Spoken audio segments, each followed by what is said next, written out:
نحمده ونستعينه ونؤمن به ونتوكل عليه ونعوذ بالله من شرور أنفسنا ومن سيئات أعمالنا من يهده الله فلا مضل له ومن يضلله فلا هادي له أشهد أن لا إله إلا الله وحده لا شريك له وأشهد أن محمدا عبده ورسوله أرسله بالهدى ودين الحق ليظهره على الدين كله ولو كره المشركون اللهم صل على محمد وعلى آل محمد كما صليت على إبراهيم وعلى آل إبراهيم إنك حميد مجيد اللهم بارك على محمد وعلى آل محمد كما باركت على إبراهيم وعلى آل إبراهيم إنك حميد مجيد أما بعد فإن خير الكلام كلام الله وخير السنن سنن محمد صلى الله عليه وسلم وشر الأمور محدثاتها وكل محدثة بدعة وكل بدعة ضلالة وكل ضلالة في النار أعوذ بالله من الشيطان الرجيم يا أيها الذين آمنوا اتقوا الله حق تقاته ولا تموتن إلا وأنتم مسلمون بسم الله الرحمن الرحيم وأذن في الناس بالحج يأتوك رجالا وعلى كل ضامر يأتين من كل فج عميق ليشهدوا منافع لهم ويذكروا اسم الله في أيام معلومات على ما رزقهم من البهيمة الأنعام فكلوا منها وأطعموا البائس الفقير. സ്നേഹസമ്പന്നരായ സത്യവിശ്വാസികളെ, സത്യവിശ്വാസിനികളെ, അല്ലാഹു സുബ്ഹാനഹു വ തആലയുടെ നിയമങ്ങളും നിർദ്ദേശങ്ങളും പാലിച്ചുകൊണ്ട് തഖ്വയിൽ അധിഷ്ഠിതമായ ജീവിതം നയിക്കണമെന്ന് എന്നോടെന്ന പോലെ നിങ്ങൾ ഓരോരുത്തരെയും ഉപദേശിക്കുകയാണ്, വസിയ്യത്ത് ചെയ്യുകയാണ്.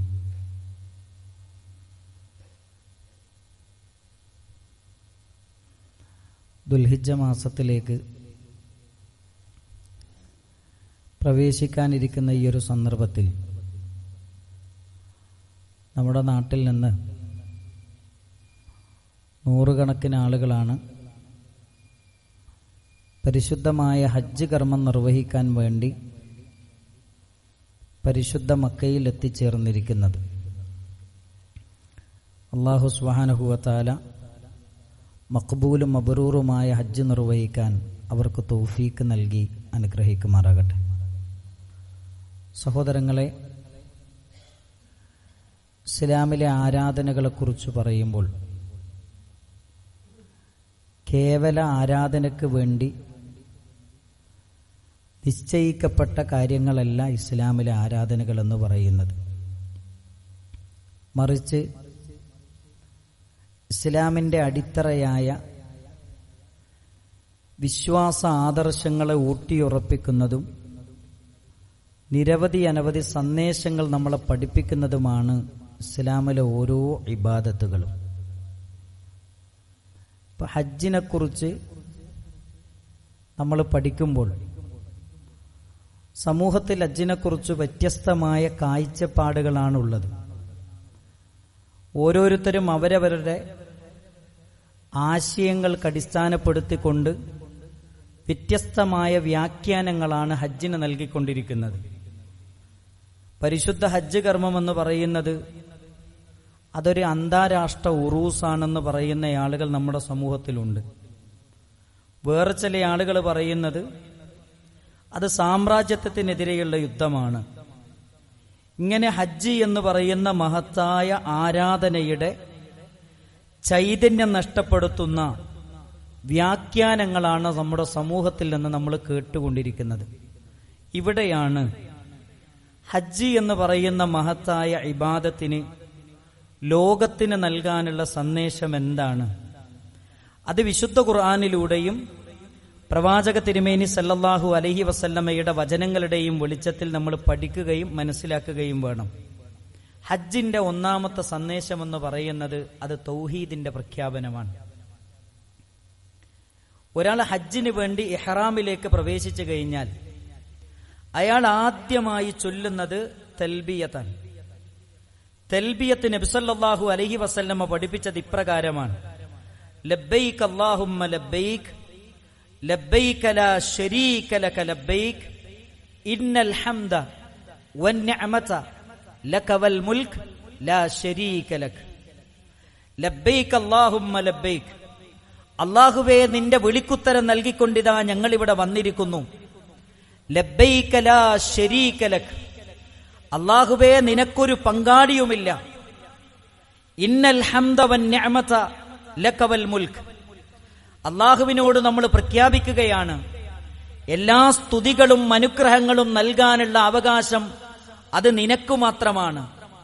സർവ അധികാരങ്ങളും നിനക്കു മാത്രമാണ്, അതിൽ യാതൊരു പങ്കാളിയുമില്ല എന്ന് അതിശക്തമായ പ്രഖ്യാപനമാണ് ഹജ്ജിന് വേണ്ടി ഇഹ്റാമിൽ പ്രവേശിച്ച ഒരു വ്യക്തി തൽബിയത്തിലൂടെ നിർവഹിച്ചു കൊണ്ടിരിക്കുന്നത്. യഥാർത്ഥത്തിൽ പ്രവാചക തിരുമേനി സല്ലല്ലാഹു അലൈഹി വസല്ലമ ഈ തൽബിയത്തുമായി ഹജ്ജ് കർമ്മം നിർവഹിക്കുമ്പോൾ പ്രവാചകന്റെ മുന്നിലുണ്ടായിരുന്ന ഒരു സമൂഹമുണ്ട്, പരിശുദ്ധ ഖുർആൻ മുശ്രിക്കെന്ന് വിളിച്ച സമൂഹം. അവരും നിർവഹിച്ച ഒരു തൽബിയത്തുണ്ടായിരുന്നു. ആ തൽബിയത്ത് എന്താണ്? ആ തൽബിയത്തിനെ തിരുത്തിക്കൊണ്ടുള്ള തൽബിയത്താണ് പ്രവാചക തിരുമേനി സല്ലല്ലാഹു അലൈഹി വസല്ലമ മക്കം ഫത്ഹോടുകൂടി പ്രഖ്യാപിക്കുന്നത്.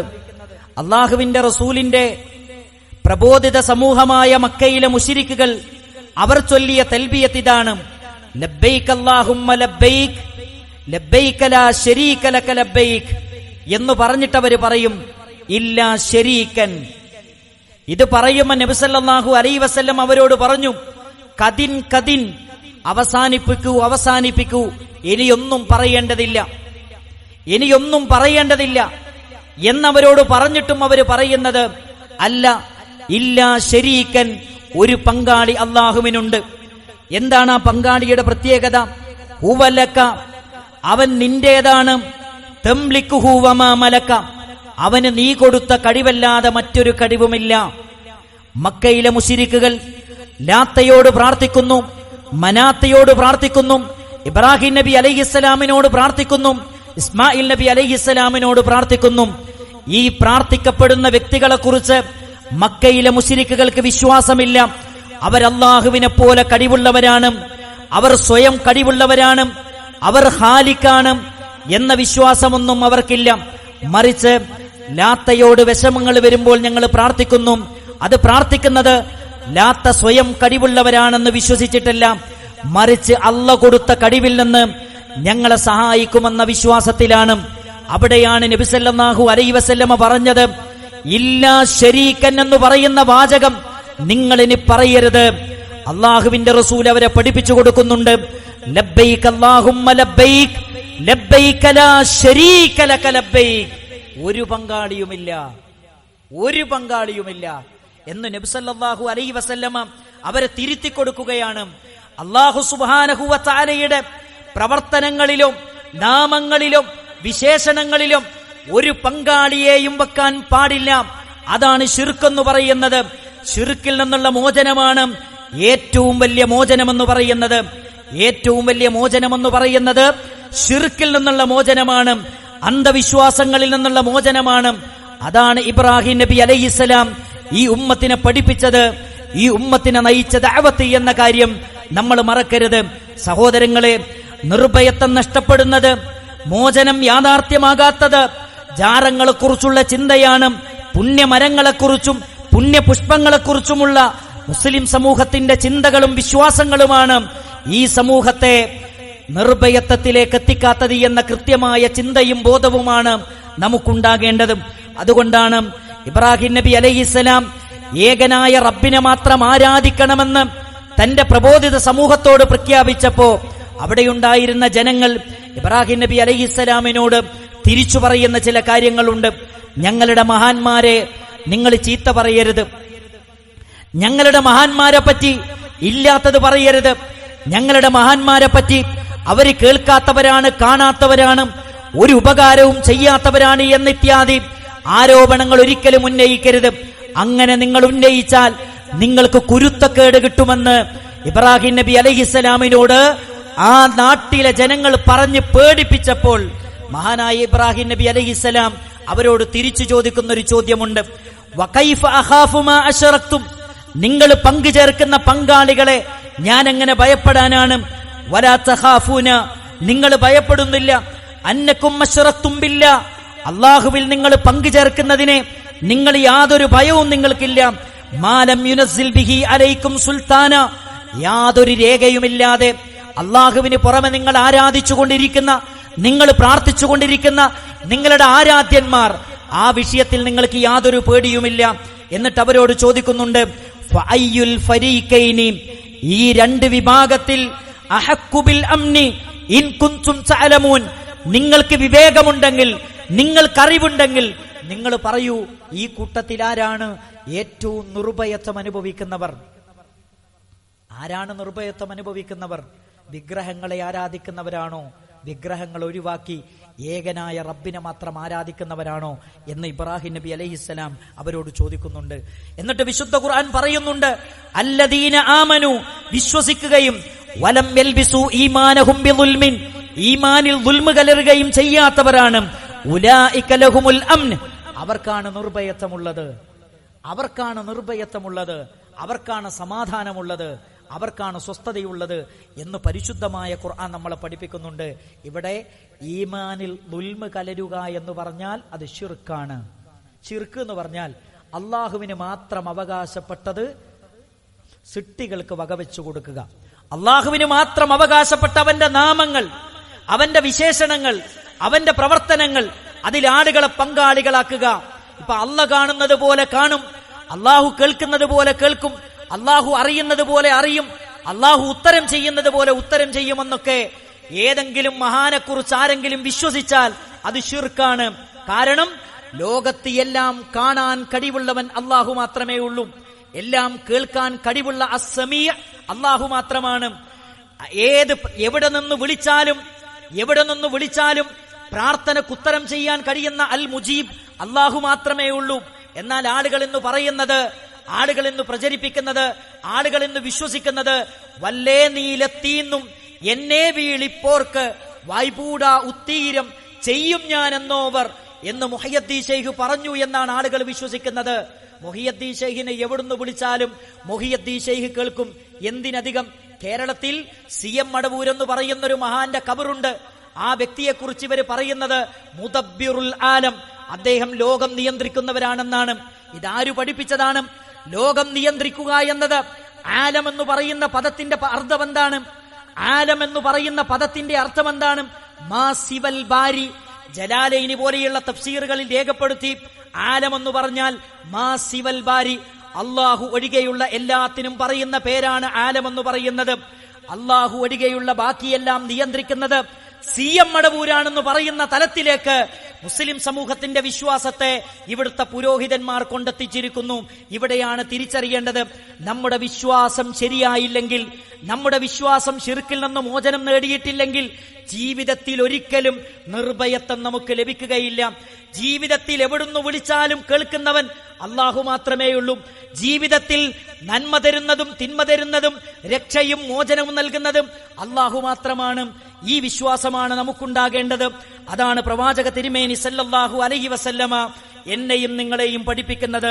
അപ്പോൾ തൗഹീദിന്റെ പ്രഖ്യാപനമാണ് ഹജ്ജിന്റെ ഒന്നാമത്തെ സന്ദേശം. മാത്രമല്ല സഹോദരങ്ങളെ, നിങ്ങൾ നോക്കൂ, ഹജ്ജിന്റെ മർമ്മപ്രധാനമായ കർമ്മമെന്ന് പറയുന്നത് അറഫയിലെ നൃത്തമാണ്. ദുൽഹിജ്ജ 8 മിനയിലേക്ക് ചെന്ന് ദുൽഹിജ്ജ 9 ഉച്ചയോടെടുക്കുന്ന സമയത്ത് അറഫയിലേക്ക് വരികയാണ്. അറഫയെ കുറിച്ച് നബി സല്ലല്ലാഹു അലൈഹി വസല്ലമ പറയുന്നുണ്ട്, അൽ ഹജ്ജു അറഫ, ഹജ്ജ് എന്ന് പറഞ്ഞാൽ അത് അറഫയാണ്. എന്നിട്ട് നബി സല്ലല്ലാഹു അലൈഹി വസല്ലമ പറയുന്നുണ്ട്, ഖൈറുദ് ദുആഇ ദുആഇ യൗമി അറഫ, പ്രാർത്ഥനകളിൽ ഏറ്റവും ശ്രേഷ്ഠമായ പ്രാർത്ഥന അറഫാ ദിവസത്തിൽ നമ്മൾ നടത്തുന്ന പ്രാർത്ഥനയാണ്. വഅഫ്ദലു മാ ഖുൽതു അന വന്നബിയ്യൂന മിൻ ഖബലി ലാ ഇലാഹ ഇല്ലല്ലാഹ്, ഞാനും എനിക്ക് മുൻകഴിഞ്ഞ പ്രവാചകന്മാര് മുഴുവനും ഈ ലോകത്തോട് ഒന്നാമതായി പറഞ്ഞ ലാ ഇലാഹ ഇല്ലല്ലാഹയാണ് അറഫയിൽ വെച്ച് പറയേണ്ടത്. എന്നിട്ട് നബി സല്ലല്ലാഹു അലൈഹി വസല്ലമ പറയുന്നുണ്ട്, ലാ ഇലാഹ ഇല്ലല്ലാഹ് വഹ്ദഹു ലാ ശരീക ലഹു ലഹുൽ മുൽക്കു വലഹുൽ ഹംദ് യുഹ്യി വയുമീത് വഹുവ അലാ കുല്ലി ഷൈഇൻ ഖദീർ. നിങ്ങൾ നോക്കൂ, ലാ ഇലാഹ ഇല്ലല്ലാഹയുടെ പ്രഖ്യാപനമാണ് ഇവിടെ അറഫ മൈതാനിയിൽ വെച്ച് പ്രഖ്യാപിക്കുന്നത്. അതാണ് പറയുന്നത്, ഹജ്ജ് എന്ന് പറയുന്നത് തൗഹീദിന്റെ പ്രഖ്യാപനമാണ്, ലാ ഇലാഹ ഇല്ലല്ലാഹയുടെ പ്രഖ്യാപനമാണ്. അതുകൊണ്ട് നിങ്ങൾ നോക്കൂ സഹോദരങ്ങളെ, ഏറ്റവും പ്രധാനമായി നമ്മൾ തിരിച്ചറിയേണ്ടത് പരിശുദ്ധമായ മക്കയിലേക്ക് നബി സല്ലല്ലാഹു അലൈഹി വസല്ലമ മക്കം ഫതഹിന്റെ അന്ന് കടന്നു വരുമ്പോ കഅബാലയത്തിൽ ഉണ്ടായിരുന്ന വിഗ്രഹങ്ങളെ മുഴുവനും ഇല്ലാതാക്കാൻ വേണ്ടി പ്രവാചക തിരുമേനി സല്ലല്ലാഹു അലൈഹി വസല്ലമ സ്വഹാബത്തിന് നിർദ്ദേശം കൊടുക്കുകയാണ്. ആരാധിക്കേണ്ടത് അല്ലാഹുവിനെ മാത്രമാണ്, ഒരു സൃഷ്ടികളെയും ആരാധിക്കപ്പെട്ടുകൂടാ എന്ന തൗഹീദിന്റെ ശരിയായ വശം ആ ഉമ്മത്തിനെ പഠിപ്പിക്കുകയും ആ കഅബാലയത്തെ ശുദ്ധീകരിക്കുകയും ചെയ്യുന്നതാണ് പരിശുദ്ധമായ ഹജ്ജ് കർമ്മത്തിന്റെ ഭാഗമായി നമ്മൾ കാണുന്നത്, മനസ്സിലാക്കേണ്ടത്. 2, ഹജ്ജ് കർമ്മത്തിന്റെ സന്ദേശങ്ങളിൽ ഏറ്റവും പ്രധാനമാണ്. രണ്ടാമത്തത്, അള്ളാഹുവിനെയും നബി സല്ലല്ലാഹു അലൈഹി വസല്ലമയെയും നിരുപാധികം അനുസരിക്കാൻ ഹജ്ജ് കർമ്മം നമ്മളെ പ്രേരിപ്പിക്കുന്നു. നിങ്ങൾ നോക്കൂ സഹോദരങ്ങളെ, അള്ളാഹുവിന്റെ റസൂൽ കരീം സല്ലല്ലാഹു അലൈഹി വസല്ലമ മതപരമായൊരു കാര്യം പറഞ്ഞാൽ ബുദ്ധിയുടെ പേര് പറഞ്ഞ് യുക്തിയുടെ പേര് പറഞ്ഞ് ഒരിക്കലും അത് ചെയ്യാതിരിക്കുന്നില്ല, നമ്മളത് ചെയ്യുകയാണ്. നിങ്ങൾ നോക്കൂ സഹോദരങ്ങളെ, പ്രവാചക തിരുമേനി സല്ലല്ലാഹു അലൈഹി വസല്ലമ നമ്മളോട് പറയുന്നു, കഅബാലയം 7 വട്ടം തവാഫ് ചെയ്യണം. ആരെങ്കിലും ചോദിക്കുന്നുണ്ടോ, എന്തിനാ 6 വട്ടം ചെയ്താൽ പോരെ? സഅയ് ചെയ്യണം, 7 പ്രാവശ്യം സഅയ് ചെയ്യണം. 7 പ്രാവശ്യം സഅയ് ചെയ്യുന്നതിനിടയിൽ പുരുഷന്മാരാണെങ്കിൽ ഒരു നിശ്ചിത സ്ഥലത്ത് വെച്ച് വേഗതയിൽ ഓടണമെന്ന് നബി സല്ലല്ലാഹു അലൈഹി വസല്ലമ പറയുന്നു. പിന്നെ മിനയിൽ താമസിക്കണം, അതേപോലെ തന്നെ അറഫയിൽ നിൽക്കണം, അതേപോലെ തന്നെ മുസ്ദലിഫയിൽ താമസിക്കണം, അതേപോലെ തന്നെ ജംറയിൽ പോയി എറിയണം. എന്തിനാണ് ജംറയിൽ എറിയുന്നത്? ജംറയിൽ 3 സ്ഥലങ്ങളിൽ എറിയണം. എന്താണ് ഒരു സ്ഥലത്തെറിഞ്ഞാൽ എന്നൊന്നും ഒരാളും ചോദിക്കുന്നില്ല. കാരണം ഈ കൽപ്പന എന്ന് പറയുന്നത് അള്ളാഹുവിന്റെ കൽപ്പനയാണ്. ഈ കൽപ്പന എന്ന് പറയുന്നത് നബി സല്ലല്ലാഹു അലൈഹി വസല്ലമയുടെ കൽപ്പനയാണ്. ഈ കൽപ്പനകളെ നിരുപാധികം അനുസരിക്കുക എന്നതാണ് ഒരു മുസ്ലിമായ മനുഷ്യന്റെ ബാധ്യത. കാരണം ഇബ്രാഹിം നബി അലൈഹിസ്സലാമിനോട് അല്ലാഹ് പറയുന്നുണ്ട്, അസ്ലിം, നീ മുസ്ലിമാവുക.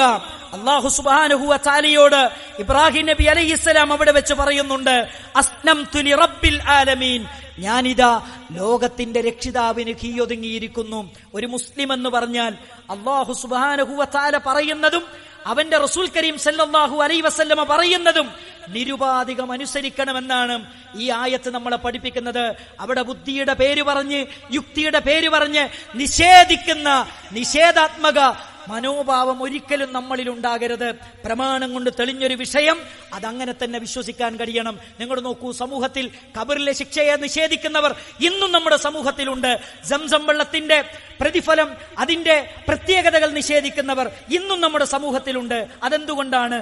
യുക്തി കൊണ്ട് ദീനിനെ അളക്കുന്ന ആളുകളാണ് ഇതിനെയൊക്കെ നിഷേധിക്കുന്നത് എന്ന കാര്യം മറക്കരുത് എന്നാണ് ഈ ഒരു സന്ദർഭത്തിൽ ഓർമ്മപ്പെടുത്താനുള്ളത്.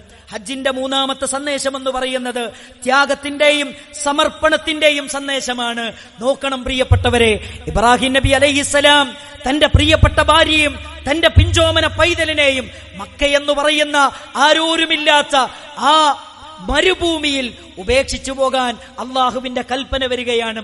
അള്ളാഹുവിന്റെ കൽപ്പന വരുന്ന സന്ദർഭത്തിലാണ് ഇബ്രാഹിം നബി അലൈഹിസ്സലാം ആ കൽപ്പന കേട്ടുകൊണ്ട് തന്റെ ഭാര്യയെയും മകനെയും ഉപേക്ഷിച്ചുകൊണ്ട് മറ്റൊരു നാട്ടിലേക്ക് ദഅവത്തിന് വേണ്ടി പോകുന്നത്.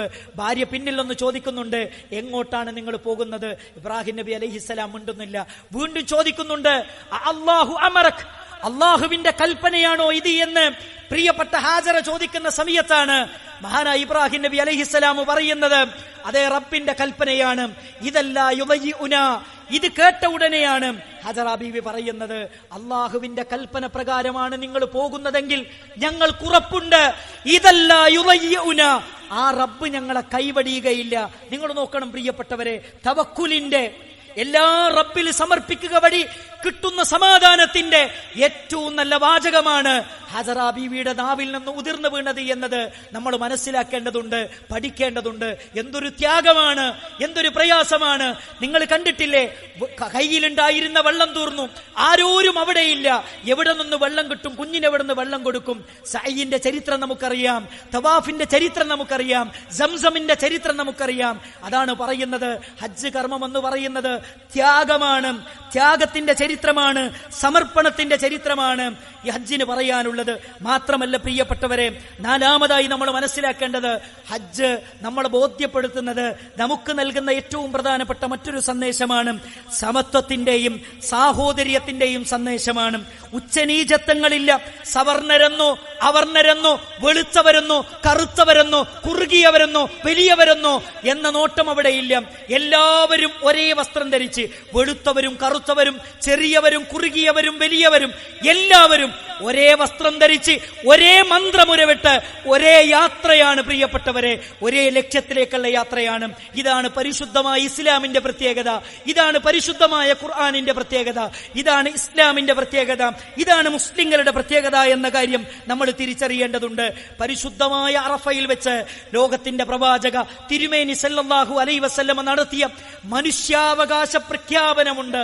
ആ പ്രഖ്യാപനത്തിൽ അള്ളാന്റെ റസൂല് പറയുന്നുണ്ട്, നമ്മുടെ രാജ്യത്ത് ഇന്നും ചെറിയ ചെറിയ വർഗത്തിന്റെ പേരിൽ, വർണ്ണത്തിന്റെ പേരിൽ, നാടിന്റെ പേരിൽ, ഭാഷയുടെ പേരിൽ വരെ നമ്മുടെ നാടുകളിൽ പ്രശ്നങ്ങൾ നടന്നുകൊണ്ടിരിക്കുമ്പോൾ, വർഗീയ തിരിവുകൾ നടത്തിക്കൊണ്ടിരിക്കുന്ന ഈ ഒരു സന്ദർഭത്തിലാണ് പരിശുദ്ധമായ ഇസ്ലാമിന് ലോകത്തിന് മുമ്പിൽ പറയാനുള്ളത്, ലാ ഫദ്ല ലി അറബിയ്യിൻ അലാ അജമിയ്യിൻ, ഒരു അറബിക്കും ഒരു അനറബിയേക്കാൾ ഒരു ശ്രേഷ്ഠതയുമില്ല, വെളുത്തവന് കറുത്തവനേക്കാൾ ഒരു ശ്രേഷ്ഠതയുമില്ല, കുറുകിയവന് വലിയവനേക്കാൾ, വലിയവന് കുറുകിയവനേക്കാൾ ഒരു ശ്രേഷ്ഠതയുമില്ല, തെക്കുവയിലൊതുകെ ധാർമ്മികതയിലൊഴികെ എന്ന് പഠിപ്പിച്ച ഒരു മതത്തിന്റെ അനുയായികളാണ് പ്രിയപ്പെട്ടവരെ നമ്മളെന്ന ബോധ്യമാണ് പരിശുദ്ധമായ ഹജ്ജ് കർമ്മം നമ്മളെ പഠിപ്പിക്കുന്നത്.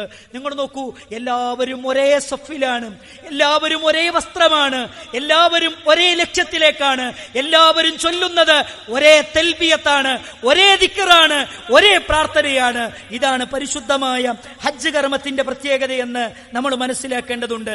മാത്രമല്ല സഹോദരങ്ങളെ, നിങ്ങൾ നോക്കൂ, പരിശുദ്ധമായ ഹജ്ജ് കർമ്മം നമ്മൾ ഓർമ്മപ്പെടുത്തുന്നത് മരണാനന്തരം മഹ്ശറിൽ നമ്മൾ ഒരുമിച്ച് കൂട്ടപ്പെടുന്നതിന്റെ ഓർമ്മപ്പെടുത്തലാണ്. നിങ്ങൾ നോക്കൂ, നമ്മൾ മരണപ്പെട്ട് കഴിഞ്ഞാൽ 2 തുണിയിലോ 3 തുണിയിലോ ആണ് നമ്മളെ കഫൻ ചെയ്യുന്നത്. നിങ്ങൾ നോക്കൂ, 2 തുണി മാത്രമാണ് പരിശുദ്ധമായ ഹജ്ജ് കർമ്മത്തിൽ ഇഹ്റാമിൽ പ്രവേശിച്ചാൽ നമ്മൾ ധരിക്കുന്നത്. നിങ്ങൾ ആലോചിച്ചു നോക്കണം, 2 തുണി മാത്രമാണ്. അവിടെ നിങ്ങൾ ആലോചിച്ചു നോക്കൂ, പരിശുദ്ധമായ ഹജ്ജ് കർമ്മത്തിന്റെ ഏറ്റവും പ്രധാനപ്പെട്ട അറഫ കഴിഞ്ഞാൽ മുസ്ദലിഫയിലേക്കാണ് ചെല്ലുന്നത്.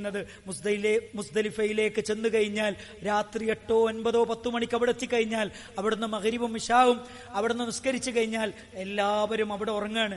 മേലെ ആകാശം, താഴെ ഭൂമി, അവിടെ AC റൂമുകളില്ല.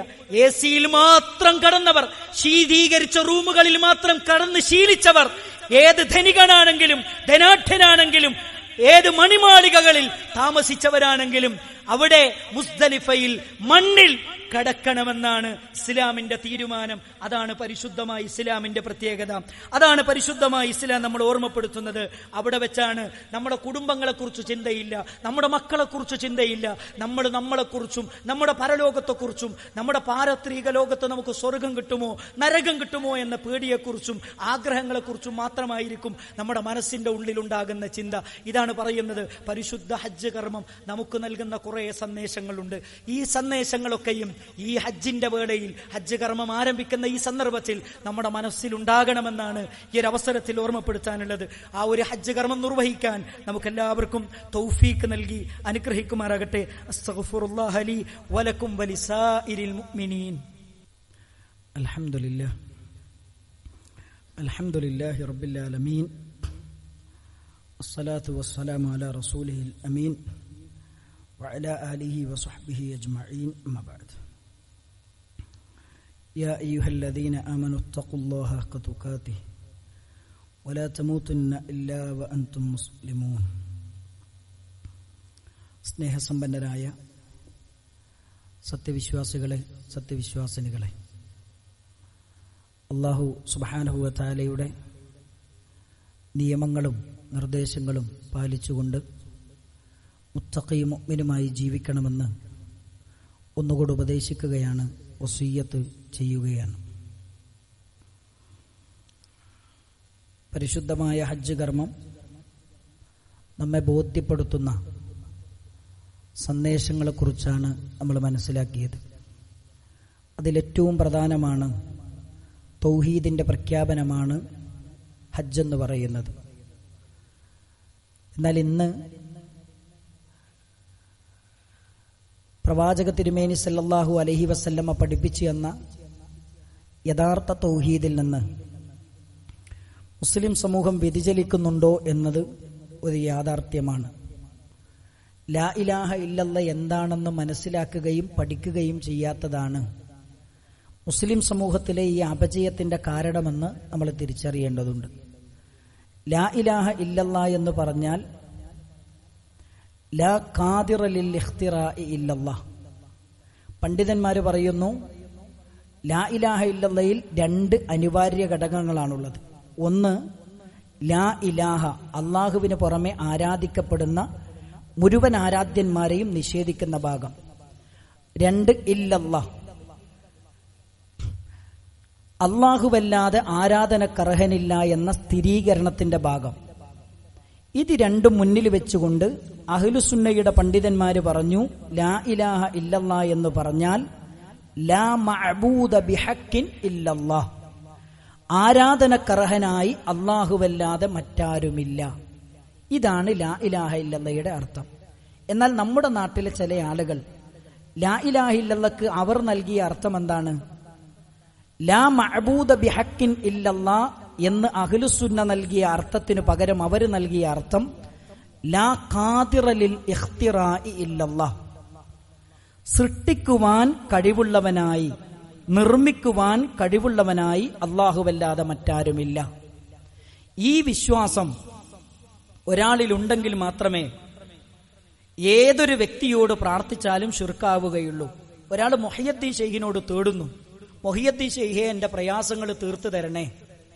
ഖാലിഖാണെന്ന വിശ്വാസമില്ലാതെ തേടിയാൽ, മുഹയ്യദ്ദീൻ ശൈഖിന് സ്വയം കഴിവുണ്ട് എന്ന വിശ്വാസമില്ലാതെ തേടിയാൽ ഒരു പ്രശ്നമില്ല എന്നാണ് ഈ നിർവചനപ്രകാരം ആളുകൾ ശിർക്കിലേക്ക് എത്തിക്കൊണ്ടിരിക്കുന്നത്, വിശ്വാസരംഗത്ത് വ്യതിയാനത്തിലേക്ക് എത്തിക്കൊണ്ടിരിക്കുന്നത് എന്ന കാര്യം നമ്മൾ മറക്കരുത്. ഖാലിഖാണെന്ന വിശ്വാസമില്ലെങ്കിൽ ആർക്കും ആരോടും തേടാം. അതുകൊണ്ടാണ് മണ്ണാർക്കാടുള്ള ഒരു വലിയൊരു ജാരമുണ്ട്. ആ ജാരം എന്ന് പറഞ്ഞാൽ ഒരു വലിയൊരു പാറക്കല്ലാണ്. ആ പാറക്കല്ലിനെ ആരാധിക്കുന്ന ഒരവസ്ഥയാണ്. ആളുകളുടെ മനസ്സിൽ എന്താ ഉള്ളത്? ആ കല്ലിനോട് പ്രാർത്ഥിക്കുന്നുണ്ട്, ഒരു കുഴപ്പമില്ല. കാരണം എന്താ? ആ കല്ല് ഖാലിഖാണെന്ന വിശ്വാസത്തിൽ തേടിയാലേ പ്രശ്നമുള്ളൂ. ഈ നിർവചനം വന്നതുകൊണ്ടാണ് മുസ്ലിം സമൂഹം വിശ്വാസ മേഖലയിൽ വ്യതിചലിച്ചത്. ചേന്നരയിലെ അബൂബക്കർ ഹാജി ഗുരുവായൂർ പോയിട്ട് തുലാഭാരം നടത്തേണ്ട അവസ്ഥ വന്നെന്തുകൊണ്ടാ? ഗുരുവായൂർ ചെന്നിട്ട് അവിടുത്തെ ദേവനാണെങ്കിലും ദേവിയാണെങ്കിലും ഖാലിഖാണെന്ന വിശ്വാസത്തോടുകൂടി തേടിയാൽ മാത്രമേ, തുലാഭാരം നടത്തിയാൽ മാത്രമേ ശിർക്കാകുള്ളൂ എന്നാണ് മുസ്ലിം സമൂഹത്തെ ഇവിടെയുള്ള ചില പുരോഹിതന്മാർ പഠിപ്പിച്ചത്. എന്നാൽ മക്കയിലെ മുശ്രിക്കുകളെ കുറിച്ച് പരിശുദ്ധ ഖുർആൻ വളരെ വ്യക്തമായി പഠിപ്പിച്ചു തന്നു. നമ്മൾ തേടുന്ന വ്യക്തികൾ അത് ഏത് ആരാധ്യരാണെങ്കിലും, ഏത് മഹാന്മാരാണെങ്കിലും അവര് ഖാലിഖാണെന്ന വിശ്വാസം ഉണ്ടാകണമെന്നുള്ള നിബന്ധനയില്ല. മറിച്ച് അവർ അള്ള കാണുന്നത് പോലെ കാണും, അള്ള കേൾക്കുന്നത് പോലെ കേൾക്കും, അള്ള ഉത്തരം ചെയ്യുന്നത് പോലെ ഉത്തരം ചെയ്യും. അള്ളാഹുവിന്റെ നാമങ്ങളിലോ അവന്റെ വിശേഷണങ്ങളിലോ അവന്റെ പ്രവർത്തനങ്ങളിലും അവർക്കും അങ്ങനെ ഉണ്ട് എന്ന് വിശ്വസിച്ചാൽ തന്നെ നമ്മളിൽ ശിർക്ക് വന്നു എന്നാണ് പരിശുദ്ധമായ ഖുർആനും പരിശുദ്ധമായ ഇസ്ലാമും നമ്മൾ പഠിപ്പിക്കുന്നത്. അതുകൊണ്ട് പ്രിയപ്പെട്ടവരെ, തൗഹീദ് എന്ന് പറഞ്ഞാൽ സ്വർഗ നരകങ്ങൾ തീരുമാനിക്കുന്ന വിഷയമാണ്. തൗഹീദ് എന്ന് പറഞ്ഞാൽ നമുക്ക് നിർഭയത്വം സമ്മാനിക്കുന്ന വിഷയമാണ്. തൗഹീദ് എന്ന് പറഞ്ഞാൽ നമ്മുടെ അമലുകൾ സ്വീകരിക്കാനുള്ള മാനദണ്ഡമാണ്. 5 നേരം നിസ്കരിക്കുന്നു. നമ്മളൊക്കെ നല്ല റിസ്ക് എടുത്തിട്ടാണ് അമലുകൾ ചെയ്യുന്നത്, ഇബാദത്തുകൾ ചെയ്യുന്നത്. ഇതൊക്കെ പടച്ചോൻ സ്വീകരിക്കാനുള്ള മാനദണ്ഡമാണ് ശിർക്കും തൗഹീദും എന്ന കാര്യം നമ്മൾ ഒരിക്കലും മറക്കരുത്. ഖുർആൻ പറയുന്നുണ്ട്, വമൻ യുശ്രിക് ബില്ലാ, ആരാണോ അള്ളാഹുവിൽ പങ്കുചേർക്കുന്നത്, ഫഖദ് ഹറമല്ലാഹു അലൈഹിൽ ജന്ന, അവന് സ്വർഗം നിഷിദ്ധമാണ്, അവന്റെ സങ്കേതം നരകമാണ്. ജീവിതത്തിൽ എന്ത് തെറ്റുകൾ ചെയ്താലും ആ ശിക്ഷ നരകത്തിൽ നിന്ന് അനുഭവിച്ചു കഴിഞ്ഞാൽ അവസാനം സ്വർഗത്തിലേക്ക് കയറാൻ പറ്റും. ആർക്കൊഴികെ? ശിർക്കില്ലാത്തവനൊഴികെ. ശിർക്ക് ജീവിതത്തിലുണ്ടോ, കാലാകാലം അവൻ നരകത്തിലാണ്, സ്വർഗത്തിലെത്താൻ പറ്റൂല എന്നാണ് മഹാനായ റസൂൽ കരീം സല്ലല്ലാഹു അലൈഹി വസല്ലമ നമ്മളെ പഠിപ്പിക്കുന്നത്. അതുകൊണ്ട് വിശ്വാസ മേഖലകൾ വിശുദ്ധമാക്കാൻ നമുക്ക് സാധിക്കേണ്ടതുണ്ട്. അതിന് അല്ലാഹു സുബ്ഹാനഹു വ തആല തൗഫീഖ് നൽകി അനുഗ്രഹിക്കുമാറാകട്ടെ. തൗഹീദ് കൃത്യമായി അതിന്റെ യഥാർത്ഥ സ്രോതസ്സിൽ നിന്ന് അറിയാനും പഠിക്കാനും അതനുസരിച്ച് മരിക്കുന്നതുപോലെ ജീവിക്കാനും അങ്ങനെ സ്വർഗീയ പൂങ്കാവനത്തിൽ ഒരുമിച്ച് കൂടാനും അള്ളാഹു നമുക്കെല്ലാവർക്കും തൗഫീക്ക് നൽകി അനുഗ്രഹിക്കുമാറാകട്ടെ. മാരകമായ രോഗങ്ങളിൽ നിന്ന്, പരീക്ഷണങ്ങളിൽ നിന്ന് അള്ളാഹു നമ്മെയും നമ്മുടെ കുടുംബത്തെയും നമ്മുടെ സമൂഹത്തെയും കാത്തു രക്ഷിക്കുമാറാകട്ടെ. ജീവിതത്തിന്റെ മുഴുവൻ മേഖലകളിലും അള്ളാഹുവിന്റെ നിയമങ്ങൾക്ക് വില കൽപ്പിച്ചുകൊണ്ട് ജീവിക്കാൻ അള്ളാഹു നമുക്ക് തൗഫീക്ക് നൽകുമാറാകട്ടെ. ജീവിതത്തിന്റെ എല്ലാ മേഖലകളിലും രഹസ്യ പരസ്യ ജീവിതത്തിൽ പരിശുദ്ധമായൊരു ജീവിതം, വിശുദ്ധമായൊരു ജീവിതം നയിക്കാൻ അള്ളാഹു നമുക്ക് തൗഫീക്ക് നൽകുമാറാകട്ടെ. اللهم اغفر للمؤمنين والمؤمنات والمسلمين والمسلمات الأحياء منكم والأموات إنك مجيب الدعوات يا قاضي الحاجات. اللهم أجرنا من النار، اللهم أجرنا من النار، اللهم أجرنا من النار. ربنا تقبل منا إنك أنت السميع العليم وتب علينا إنك أنت التواب الرحيم. ربنا آتنا في الدنيا حسنة وفي الآخرة حسنة وقنا عذاب النار. آمين برحمتك.